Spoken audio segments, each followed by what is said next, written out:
So I, just like everybody else, got out of college and fumbled around for a little bit trying to find what I was into, and eventually settled on software engineering.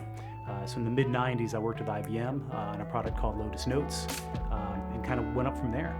Got to a point where I started to realize that I could potentially do this on my own. And in 2001, took my first leap into entrepreneurship. Started a company on a $7,500 credit card with no customers and a couple of employees, and that grew successfully, and I was able to move on to another challenge in 2006. And then at that point, decided that it was time to get back into my own thing again.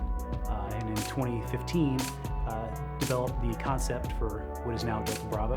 And in 2016, launched the business. My parents visited the week we decided to start the business.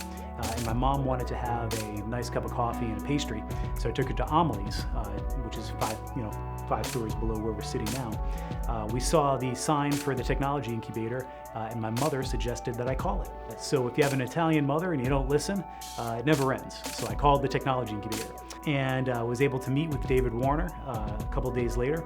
And within 30 minutes, David had me convinced that South Carolina was where we wanted to start the business. A couple weeks after that, David worked with us to help shore up our business model. And a couple weeks after that was walking us into places like Comporium or Atlas Copco, who became, some of our first customers.